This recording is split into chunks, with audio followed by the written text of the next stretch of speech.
My ex-husband's wife emailed me a manifesto detailing what a terrible mom I am for asking them to watch my kids during my honeymoon after I had done the same for them when they asked me and told me to figure myself out. Posted by You Trout Life of the Party XO. This is kind of sweaty, but my 30F ex-husband, Greg 38M, and I have two kids, Louisa, 9F, and Ted, 7M. We divorced over 5 years ago and co-parent very well. The divorce was because I was happy with our two children, but he wanted more and even therapy didn't help. We have had basically no issues. There's no child support. We're 50-50. We've never had issues having the kids if the other parent has something come up. And we understand that it's just about making sure their lives aren't too disrupted. Welcome to Whisper Wire, where real Reddit stories breathe. Betrayal cuts deeper, revenge whispers louder, and love, loss, and justice collide in ways you never forget. Because sometimes, the quietest voice delivers the most powerful truth. Greg remarried Tessie, 38F, 4 years ago, and they have another child, a boy, and another about to make their appearance in this world in a few weeks. I am marrying my fiancé, Luke, 36 million, in February. We've been together for about 3 years, and he's known my kids for 2. We moved in together last year. We have a group chat, but aren't overly friendly or anything. We only talk about the kids and keep it pretty lighthearted. Our only rules with other dings are that we would introduce our partners to the other before they met the kids, which went great with both of them. When Tessie and Greg married, I obviously kept the kids an extra week for their honeymoon, and again for my actual week so they could settle in. They didn't live together before they got married. When they had their first baby, I kept our kiddos for about a month, but brought them over a few times to see their new brother, obviously, so they could settle in since it was Tessie's first baby. A few weeks ago, Tessie told me the date her C-section was scheduled for, which is in the middle of their custody week. I told her we were excited for them, and of course, I could keep them that week in my following week, and we could go back to normal their next custody period. She kind of hemmed and hawed and asked if we could keep them for another custody week to give them a month again, to get used to things. I said that was fine. I didn't expect them to need that much time for their second baby, but C-sections are major surgeries, and I said I'd be happy to keep the kids. They don't live far from us, so bringing them over to hang out won't be too out of my way. And of course, I love having my kids with me. Anywho, we finalized our plan for our honeymoon, which is 3 weeks. I know it seems excessive, but it's something on both of our bucket lists, not something the kids would be too interested in. And the honeymoon seems like the best opportunity to do it. Basically, what would happen is we'd get married on Saturday, my week. The kids would stay with Greg that night and stay for his week. Then, they would keep them for our week in their next week. So, they'd have them for one of my custody weeks, plus one extra evening. I don't have family around. My parents died young, grandparents before them, and the aunt and uncle who helped raise me retired to New Mexico.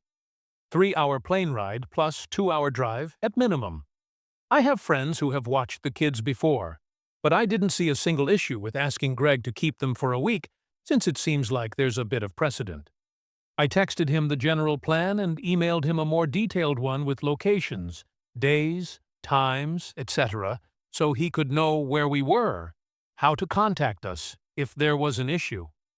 I thought all was well and good, but they never responded until a few days later. They emailed me what Luke and I jokingly now refer to as the Manifesto. It was long, rambling, repetitive, and still somehow partially written by ChatGPT. The gist of it was, what kind of mother goes on a 3-week vacation without her kids? I'm a terrible person in general for asking a young mother to have her stepkids full-time for 3 weeks while I go and enjoy myself. She kept calling Tessie a young mother. I think she means mother of young kids. And I know it's not the point, but it kept annoying me. Also, she wouldn't be alone with them. Greg would obviously be there. I'm a horrible co-parent for asking them to have the kids for 3 straight weeks while their kids are so young. Their newest baby will be 6 months old by then, by the way. Apparently, it's all well and fine that Luke and I don't want any more kids. He has had a vasectomy and has known he didn't want kids of his own for a while, but we'd better not think that gives us permission to dump Louisa and Ted on them to gallivant around. I don't think I've ever gallivanted in my entire life. We needed to figure out our own weeks ourselves. This was not life or death, and it was ridiculous to ask them.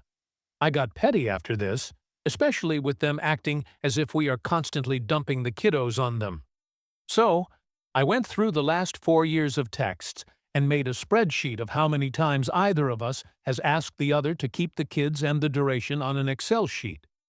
While we both have made these requests, they have done so for 87 nights, 52 times versus me, 12 nights, 8 times.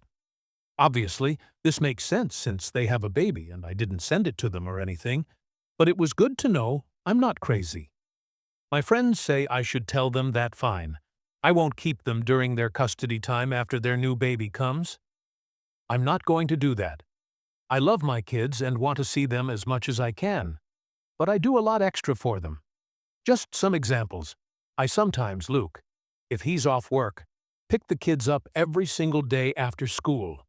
And on Greg's custody weeks, I drop them off at their house since he doesn't get off until 5, so that Tessie doesn't have to take the baby out to pick them up. Keep in mind that she does not work anymore. Our divorce decree says that whoever's week it is must drop the kids off at the other parent's house. But I've been doing all of the back and forth for a while again, because they have a kid, and because it's not that far. 5-minute drive, 20-minute walk if it's nice. I take the kids to all of their appointments, do all of the school parent stuff during the day, etc.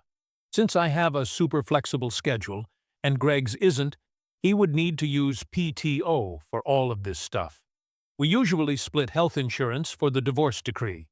They're on his works insurance, but since I take them to all of their appointments, etc., I pay all of the co-pays. I keep a tally just in case I would end up owing him money, and I know what he pays towards the premiums, and in the past, it was minimal. But our daughter, unfortunately, has type 1 diabetes, which has gotten pretty expensive. It wasn't killing me, but Greg mentioned how tight money was once when I was bringing it up, and I decided that it's not affecting my life. Our daughter needed it, so I've been letting it go.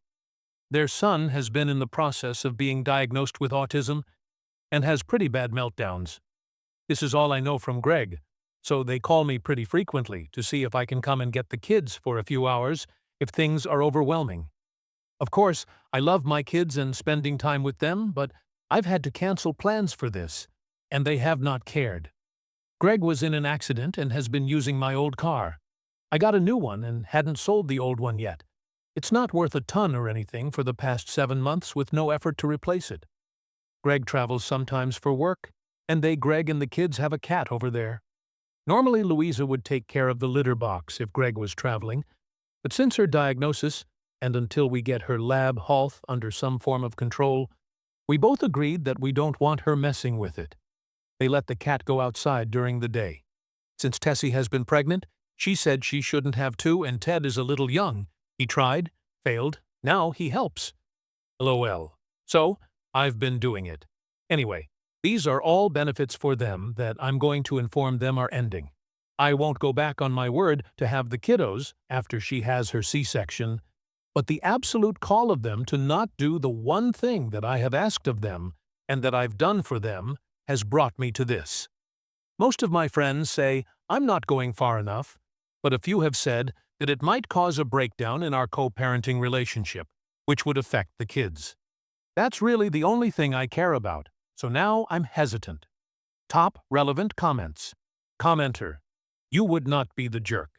Your friends are worried if you send them this info, it will be a breakdown of the co-parenting relationship, but they don't consider their entitled manifesto to be the first crack at it. Those friends are full of crap.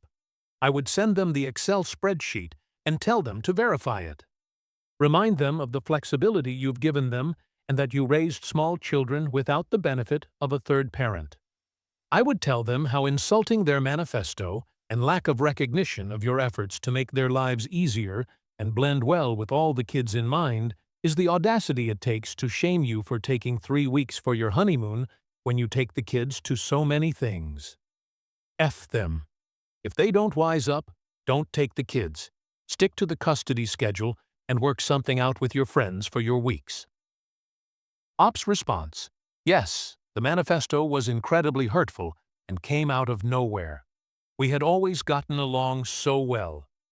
I know money is tough on them, but Luke said the same as you. They chose to have more kids. She chose to be a stay-at-home mom, but it still feels like maybe they're jealous of the long trip. Luke's parents have offered to watch them.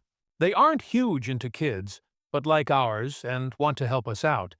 But I feel like it's not their job when their father will be in town. The other option would be to fly my aunt and uncle up for the week, which I know they'd like. But, again, it seems ridiculous when their own father will be in town. I couldn't imagine being in town just hanging out knowing that my kids were at his parents'. Commenter: if you were my friend and you had to use your in-laws or aunt and uncle to watch the kids, I would tell you to stop doing all the extra stuff you do. Your ex is a parent to your kids too, and needs to act like it. Op's response: thank you. I just don't want my kids negatively affected for sure, but I also don't want to be a doormat. Like, of course, I'd rather pick them up if she can't get her kid in the car because they shouldn't have to be in latchkey when they have a stay-at-home mom, stepmom, and a mom who works from home. But I think from now on, if he refuses to find them another ride and she won't do it, I'll still pick them up at least, but bring them to my house. Commenter 2: honestly, I would send an email with a spreadsheet. Pretty badass, in my opinion. And let them know that you don't appreciate their ungrateful attitude, and that you are more than happy to go by the parenting agreement going forward. People want to be petty and ungrateful, and so do I. LOL. Op's response: I just feel like the best thing for my kids is to have a good co-parenting relationship. My friend's parents were divorced, and they did not get along, and they made her childhood miserable. It's not their fault we didn't work out, and I want to do everything I can to make their lives not that much harder. But I agree. I need to stop being so accommodating. It will be a horrible wake-up call, and I just don't want them to make my kids' lives worse. Commenter 3: so, I hate to be the person to tell you this, Han, but what you have is not a good co-parenting relationship. What you have is two people who are running roughshod all over you and using you to make their lives easier, while skimping out on the care that your ex-husband should be providing to his children. I think the best thing to do would be to send them an email, attach the Excel sheet you have, and let them know that since they feel so strongly about sticking to the parenting schedule and about people skimping out on care dumping, that wording really upset me. The best thing to do moving forward is to stick to the letter of the parenting plan. It seems that's what they'd rather do starting immediately, which means the previous times you've agreed to cover in the future are no longer on the table, no matter what. If they need care for the children, your ex-husband should be responsible because he cannot have children, remarry, have more children, and then pretend he doesn't have a duty to care for the rest of his children. Commenter 4: this is so on point. Your ex wanted a big family. Where would he have sent his kids if you had 2 more babies with him? What was his plan then? If he can't manage to attend PTAs or doctor's appointments for your kids, is he going to dump new kids' school and health responsibilities on you? No, he will take care of that because little Miss Touch-Me-Na-Knock cannot even bother to do school pickups. So, how will she manage PTAs and doctor's appointments alone?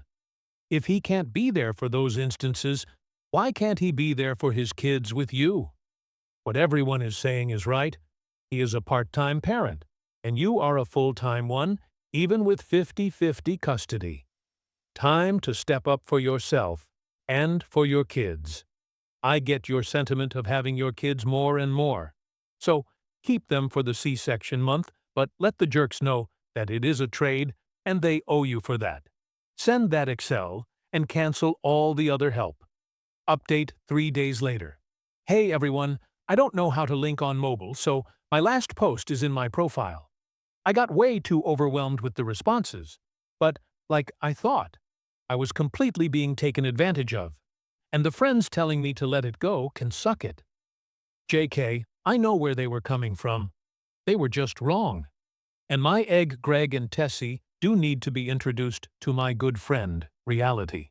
One thing I didn't mention in my last post is that Greg and I have a long history. I've known him forever since we moved to his mom's neighborhood when I was 4. We were always friendly, and then we started hooking up when I was in college, and I got pregnant. In his defense, he 100% stood up, married me, took care of us, paid for everything while I finished school, and even paid for my college. But even before all that, he's always been a great guy, and my friend. I know it seems like I was being taken advantage of, but, of course, over the years, people probably thought I was taking advantage of him before I started making the big bucks. It was me who filed for divorce. He said he could probably go to therapy and find a way to make it work, but I knew I couldn't ask him to do that. And there has been reciprocity in other ways.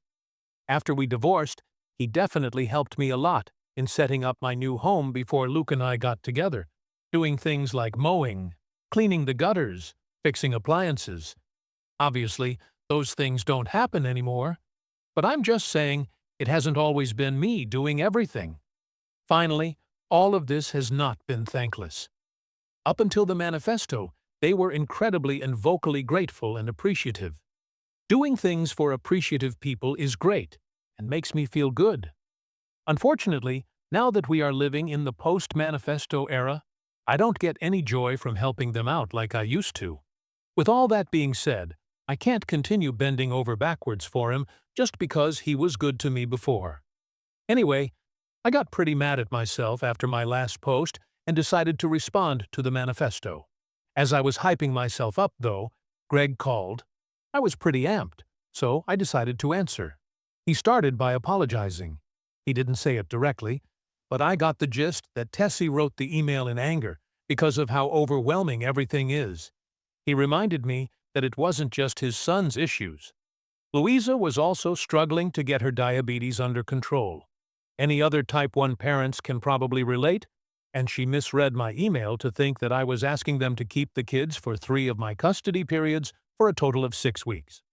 Going back to the manifesto, I can kind of see where she was saying that, but it wasn't the most coherent thing to begin with. He said 1 week for our honeymoon is totally fine, and they will figure it out. He acknowledged that it was entirely inappropriate and uncalled for. Unluckily for him, I was not in the best mood and told him damn straight it was one of the most deranged and untrue emails I've ever read. I asked him if anything they wrote in the email rang true to him in the cold light of day, and he admitted no. I had kind of been going back and forth on this and was originally going to tell him to go to hell and that we would never switch custody times again. I didn't care if they had 5 more kids with C-sections, but I decided against going that far. I told him that I would get the kids when Tessie had her C-section, keep them through my custody, and would expect them to have them back during his next custody period, which still gave him 10 days to recover, etc. If he needed more help, I expected him to figure out any extra childcare for our kids, like he will need to with his other son. He started arguing, but I just bulldozed through and told him that he could make this and all the other times I've helped him out with childcare by watching the kids during my week for my honeymoon. He said that sounded fair and thanked me, but I told him that the email was so far out of line that any and all extras I'd been doing were over immediately. He could either find a new carpool, no bus, private school, or I would keep picking the kids up from school, but he or Tessie would have to get them from my home during their weeks. If they are unable to care for the children due to their son's meltdowns or their new baby, I would be willing to help them. But I warned him that due to their accusations, I would start LOL tracking this. And if I thought it was becoming an issue, I would file for primary custody. I asked him if that would help. He could have the kids every other weekend, and I wouldn't demand child support in light of his very difficult situation, even though I know I could. He insisted that wasn't necessary, that it was on them to figure things out. He really didn't have a lot to say back to any of this and apologized again. I told him that it wasn't impossible to rebuild the trust we've had in the past, but it was going to take a lot of time and hard work on his and his wife's part, because I was done putting in so much just to get attacked. He promised he understood, and that he'd figure everything else out. I told him that since this was another verbal, aka not legally binding agreement, the first time either of them slipped up, made outrageous demands, or said anything remotely close to what she wrote in that email, I would bring down the hammer because, due to the attacks on my character, I now had a lawyer on retainer. Hadn't met with the lawyer yet, but sometimes you need to bluff. He confirmed he understood. Tessie sent me a text apology. It seems sincere, but I don't trust her. I know Greg wouldn't throw her under the bus, but the fact that she thought it was okay to send such a demeaning and demonizing email to me after all I've done for her really ruined any grace I was willing to give her. I sent her a short acknowledgement text and went on with my day. Both their lives are about to get much, much more difficult. If they try to put any of that discomfort or difficulty on my kids, I will move swiftly. But also, if it means that my kids get a little less at their dad's house than they do here, that's not the worst lesson for them. Their needs will always be met. I know that. And they've been in therapy for a while. So, while I'm concerned that Tessie could take her frustrations out on them, I truly think they would tell me. I read so many other stories on here and realize that two things. So, the thing with the car, it's meant for my friend's stepdaughter for when she gets her permit. She is 15, and we all love her so much. But she has that disease that 15-year-olds get, where she really doesn't have any motivation whatsoever. So, I was talking about all this to said friend. She told her husband, and he marched upstairs and told his daughter to get dressed so she could go and take her permit test. She failed. LOL. But is going to try again next week, and he is purchasing the car next week. Greg knows and knows he has until then to acquire a new one. And the cat isn't Tessie's cat. It was Greg's guilty divorced dad first Christmas gift. Lay well. I really like the cat. She's very sweet and snuggly, and I haven't minded helping, especially since Louisa does feel bad she doesn't do it anymore. Honestly, if it wasn't for that, I probably wouldn't have agreed to help. Luckily, the induction is soon, and Greg won't be traveling for a while, so it's a moot point. Obviously, if they were to decide to get pregnant again, they would need to hire someone to do the litter box going forward. I've probably only done it 3 times, but I see now that was crossing some boundaries I should have put up. I'm going to keep enjoying the life that I've worked hard to build. I know they'll always be around and in my life, and it's unfortunate for them that the choices they made got them in this situation. But they're going to have to rebuild their village. I'm excited for the wedding, and especially excited to go to Japan. Those things, and of course, my kiddos, are my focus going forward. Peace. Top relevant comments. Commenter, does anybody else feel like Tessie just doesn't want the kids around now that she has her own? Comment or two. Go to the Step Parent subreddit, and you'll see post after post from women who pull this the minute they have the hours babies. They do their utmost to restrict when the kids can come over, when the kids can talk to their dad during mom's custody time, when the kids can sit next to their dad, or snuggle their dad, or talk to him during custody time, what activities the stepkids are included in versus the real family activities, what photos the kids can be included in. It's sinister watching these adults unapologetically scheme to weaken and sever the father-child bond because they want to know their husband picks them over the kids every time. And it's appalling that the kids' dads rarely notice or do anything. I think here it's also exacerbated by Tessie's envy over the op's life. The op is out of the baby years. She doesn't have to parent a kid through screaming autistic meltdowns 24/7, 365. The op has money and time in Tessie's mind. Since the op can give all this to her kids, Tessie feels more than entitled to everything else as a way of making it fair. Op's response? Yes, I've seen some crazy stuff on those subreddits.